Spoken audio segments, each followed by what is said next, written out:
शिव शंकर भगवान की जय, पार्वती माता की जय, गणेश जी महाराज की जय। 16 सोमवार व्रत कथा। मृत्युलोक में भ्रमण करने की इच्छा से एक समय महादेवी माता पार्वती जी के साथ पृथ्वी पर पधारे।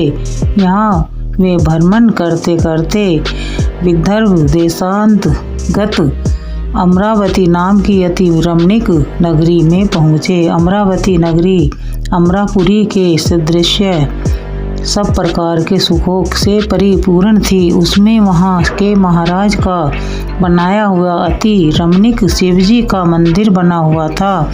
उसमें कैलाशपति अपनी धर्मपत्नी के साथ निवास करते थे।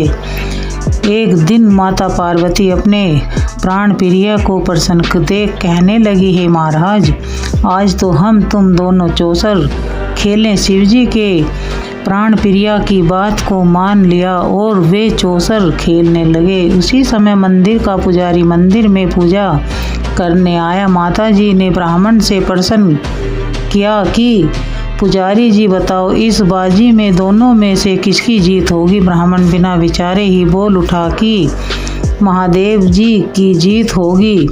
थोड़ी देर में बाजी समाप्त हो गई और पार्वती जी की विजय हुई। अब तो पार्वती जी ब्राह्मण को झूठ बोलने के अपराध के कारण शाप देने और को उद्यत हो गई। तब महादेव जी पार्वती जी को बहुत समझाने लगे, परंतु उन्होंने ब्राह्मण को कोढ़ी होने का शाप दे दिया।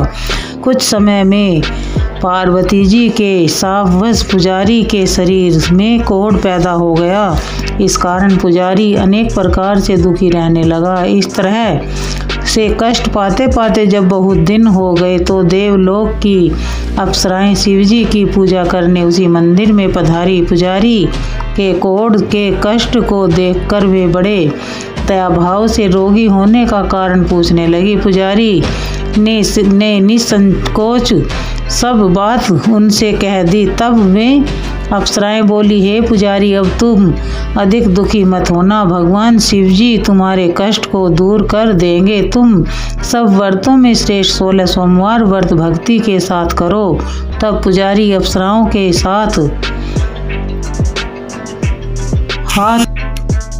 हाथ जोड़कर विनय भाव से 16 सोमवार व्रत की विधि पूछने लगा। अप्सराएं बोली कि जिस दिन सोमवार हो उस दिन भक्ति के साथ व्रत करें। स्वच्छ वस्त्र पहने, आधा शेर अच्छे बिने स्वच्छ गेहूं का आटा लें, उसके 3 अंगा बनाएं, घी गुड़ दीप नैवेद्य, पुंगी फल बेल पत्र जनेऊ जोड़ा चंदन अक्षत पुष्पादि के द्वारा प्रदोष काल में भगवान शंकर का विधि से पूजन करें। तत्पश्चात अंगाओं में से एक शिवजी को अर्पण करें, बाकी 2 को शिवजी का प्रसाद समझकर उपस्थित जनों में बांट दे और आप भी प्रसाद पावें। इस विधि से 16 सोमवार व्रत करें। तत्पश्चात 17वें सोमवार के दिन पाव सेर पवित्र गेहूं के आटे की बाटी बनावे, उसमें घी और गुड़ मिलाकर चूरमा बनावे और शिवजी का भोग लगाकर उपस्थित भक्तों में बांट दे। पीछे आप सकुटुंब प्रसाद लेवे तो भगवान शिवजी की कृपा से उसके मनोरथ पूर्ण हो जावे। ऐसा कहकर अप्सराएं स्वर्ग को चली गईं। ब्राह्मण ने यथाविधि 16 सोमवार व्रत किया और भगवान शिवजी की कृपा से रोग मुक्त होकर आनंद से रहने लगा। कुछ दिन बाद शिवजी और पार्वती फिर उस मंदिर में पधारे। पुजारी को निरोग देख पार्वती जी ने ब्राह्मण से रोग मुक्ति का कारण पूछा तो ब्राह्मण ने 16 सोमवार व्रत करने की बात बतलाई। अब तो पार्वती जी ने ब्राह्मण से व्रत की विधि पूछकर स्वयं यह व्रत किया। व्रत के प्रभाव से अनेक उनके रूठे हुए पुत्र स्वामी कार्तिकेय स्वयं माता के आज्ञाकारी हुए। कार्तिकेय को अपने यह विचार परिवर्तन का रहस्य जानने की इच्छा हुई और माता से बोले, हे माता जी, आपने ऐसा कौन सा उपाय किया जिससे मेरा मन आपकी ओर आकर्षित हुआ। तब पार्वती जी ने 16 सोमवार कथा उनको कह सुनाई। तब वह बोले कि इस व्रत को मैं भी करूँगा, क्योंकि मेरा प्रिय मित्र ब्राह्मण बहुत दुखी दिल से परदेश गया है, हमें उससे मिलने की बहुत इच्छा है। तब कार्तिकेय ने इस व्रत को किया और उनका प्रिय मित्र वापस आ गया। मित्र ने इस आकस्मिक मिलन का भेद कार्तिकेय जी से पूछा तो वे बोले, हे मित्र, हमने तुम्हारे मिलन की इच्छा करके 16 सोमवार का व्रत किया था। ब्राह्मण पुत्र को अपने विवाह की बड़ी इच्छा थी। उसने कार्तिकेय से व्रत की विधि पूछी और यथाविधि व्रत किया। व्रत के प्रभाव से जब वह किसी कार्यवश विदेश गया तो वहाँ के राजा की लड़की का स्वयंवर था। राजा ने प्रण किया था कि जिस राजकुमार के गले में सब प्रकार सिंगारित हथीनी माला डालेगी, मैं उसी के साथ अपनी प्यारी पुत्री का विवाह करूंगा। शिवजी की कृपा से ब्राह्मण भी स्वयंवर देखने की इच्छा से राजसभा में एक ओर बैठ गया। नियत समय पर हथनी आई और उसने जयमाला उस ब्राह्मण के गले में डाल दी। राजा ने प्रतिज्ञा के अनुसार बड़ी धूमधाम से कन्या का विवाह उस ब्राह्मण के साथ कर दिया और ब्राह्मण को बहुत सा धन और सम्मान दिया। ब्राह्मण सुंदर राजकन्या पाकर सुख से जीवन व्यतीत करने लगा। एक दिन राजकन्या ने अपने पति से प्रश्न किया, हे प्राणनाथ, आपने ऐसा कौन सा भारी पुण्य किया जिसके प्रभाव से हथनी ने सब राजकुमारों को छोड़कर आपका वरण किया? ब्राह्मण बोला, हे प्राण प्रिय, मैंने अपने मित्र कार्तिकेय के कथनानुसार 16 सोमवार का व्रत किया था। उसी के प्रभाव से मुझे तुम जैसे स्वरूपवान लक्ष्मी की प्राप्ति हुई। व्रत की महिमा को सुनकर राजकन्या को बड़ा आश्चर्य हुआ और वह भी पुत्र की कामना करके व्रत करने लगी। शिवजी की दया से उसके गर्भ से एक अति सुंदर, सुशील, धर्मात्मा और विद्वान पुत्र उत्पन्न हुआ। दोनों उस पुत्र को पाकर अति प्रसन्न हुए। जब पुत्र समझदार हुआ तो एक दिन उसने माता से प्रश्न किया, तुमने कौन सा तप किया है जो मेरे जैसा पुत्र तुम्हारे गर्भ से उत्पन्न हुआ? माता ने पुत्र का प्रबल मनोरथ जानकर अपने किए हुए 16 सोमवार व्रत को विधि के सहित पुत्र के सम्मुख प्रकट किया। पुत्र ने ऐसे सरल व्रत को सब तरह के मनोरथों का पूर्ण करने वाला सुना तो वह भी इस व्रत को राज्याधिकार पाने की इच्छा से करने लगा। वह हर सोमवार को यथाविधि व्रत करने लगा। उसी समय एक देश के वृद्ध राजा के दूतों ने आकर उसका एक राजकन्या के लिए वरण किया। राजा ने अपनी पुत्री का विवाह ऐसे सर्वगुण संपन्न ब्राह्मण युवक के साथ करके बड़ा सुख प्राप्त किया। वृद्ध राजा के देवलोक होने पर यही ब्राह्मण बालक गद्दी पर बिठाया गया, क्योंकि दिवंगत भूप के कोई पुत्र नहीं था। राज्य का अधिकारी होकर भी वह ब्राह्मण पुत्र अपने 16 सोमवार व्रत को करता रहा। जब 17वां सोमवार आया तो विपर पुत्र ने अपनी प्रियतमा से सब पूजन सामग्री लेकर शिवालय में चलने के लिए कहा, परंतु राजकन्या ने उसकी आज्ञा की परवाह नहीं की। दास दासियों द्वारा सब सामग्रियां शिवालय भिजवा दी और आप नहीं गई। जब राजा ने शिवजी का पूजन समाप्त किया तब आकाशवाणी हुई, हे राजा, अपनी इस रानी को राजमहल से निकाल दो, नहीं तो यह तुम्हारा सर्वनाश कर देगी।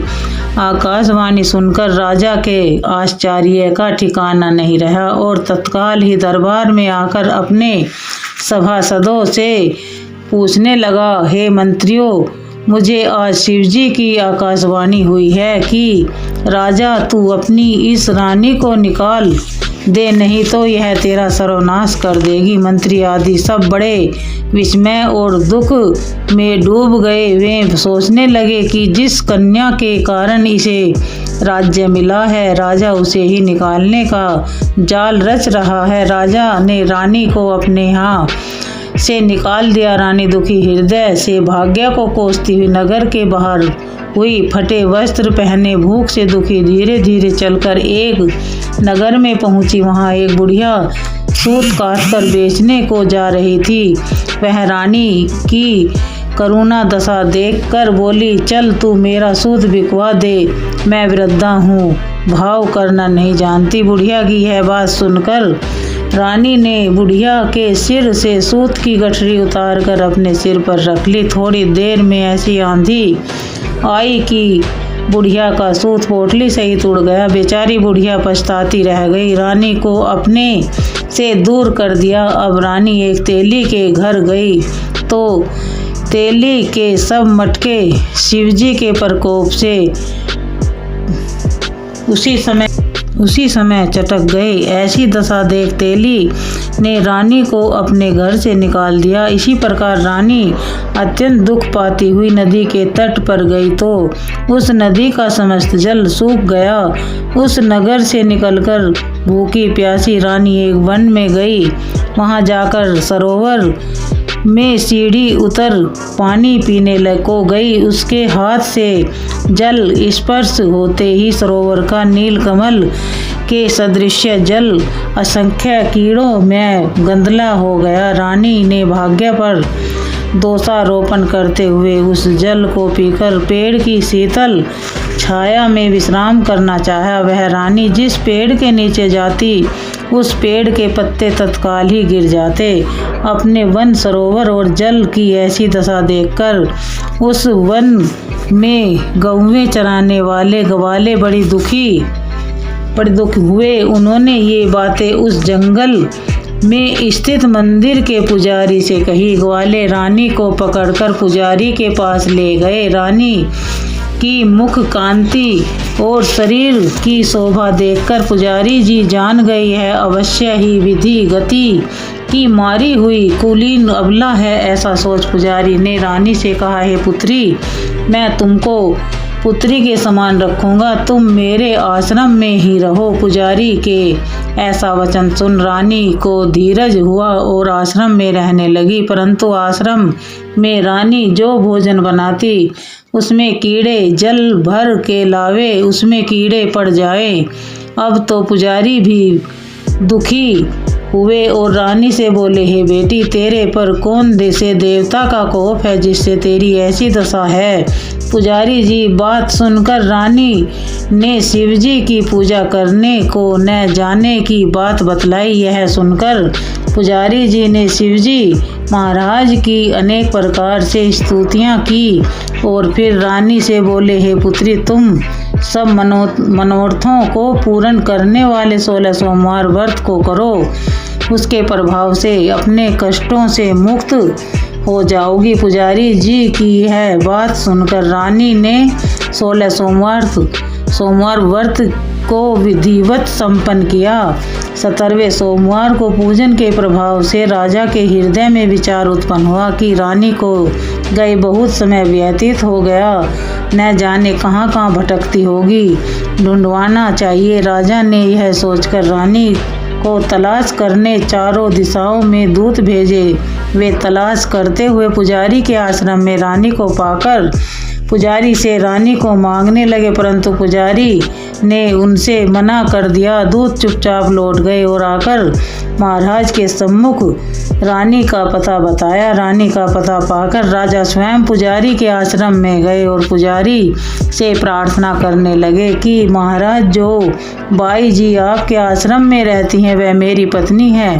शिवजी के कोप से मैंने उसको त्याग दिया था। अब इस पर से शिव प्रकोप शांत हो गया इसलिए मैं इसे लिवाने आया हूँ। आप इसे मेरे साथ जाने की आज्ञा दीजिए। पुजारी जी ने रानी को राजा के साथ जाने की आज्ञा दे दी। रानी प्रसन्न होकर राजा के साथ महल में आई। नगर में अनेक प्रकार के बधावे बजने लगे। नगर निवासियों ने नगर के दरवाजे पर तोरण बांधे और बंधनवारों और विविध विधि से नगर सजाया। घर घर के मंगल गान होने लगे। धूमधाम से रानी ने अपनी राजधानी में प्रवेश किया। महाराज ने अनेक तरह से ब्राह्मणों को दानादि देकर संतुष्ट किया और याचकों को धन धान्य दिया। नगर में स्थान स्थान पर सदा व्रत खुलवाए जहाँ भूखों को खाना मिलता था। इस प्रकार से राजा शिवजी का कृपा पात्र होकर राजधानी में रानी के साथ अनेक तरह के सुखों का भोग करते हुए आनंद से जीवन व्यतीत करने लगा। अब तो राजा और रानी प्रत्येक सोमवार को यह व्रत करने लगे। विधिवत शिव पूजन करते भूलोक में अनेकानेक सुखों को भोगने के पश्चात वे दोनों अंत में शिवपुरी को प्राप्त हुए। ऐसे ही जो मनुष्य मनसा वाचा कर्मणा करके भक्ति सहित 16 सोमवार का व्रत पूजन इत्यादि विधिवत करता है वह इस लोक में समस्त सुखों को भोग अंत में शिवपुरी को प्राप्त होता है। यह व्रत सब मनोरथों को पूर्ण करने वाला है। बोलिए शिव शंकर भगवान की जय, माता पार्वती जी की जय। बोल शिव शंकर भगवान जी, शिव जी की आरती। जय शिव ओमकारा भज शिव ओमकारा ब्रह्मा विष्णु सदा शिव अर्धांगी धारा। ओम जय शिव ओमकारा एकानन चतुरानन पंचानन राजे हंसासन गरुणासन रक्षवाहन साजे।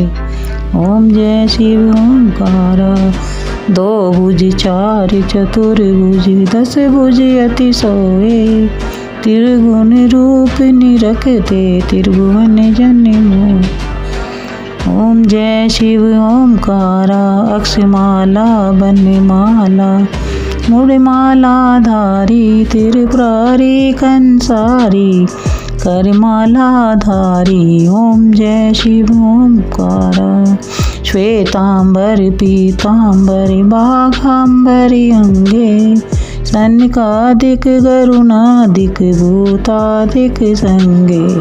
ओम जय शिव ओमकारा कर के मध्य कमंडलू चक्र त्रिशूलधारी सुखहारी दुखहारी जग पालनकारी।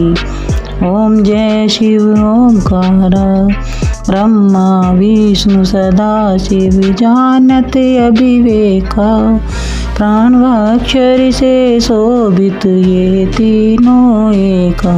ओम जय शिव ओमकार त्रिगुण स्वामी जी की आरती जो कोई नर गावे भजत शिवानंद स्वामी सुख संपत्ति पावे।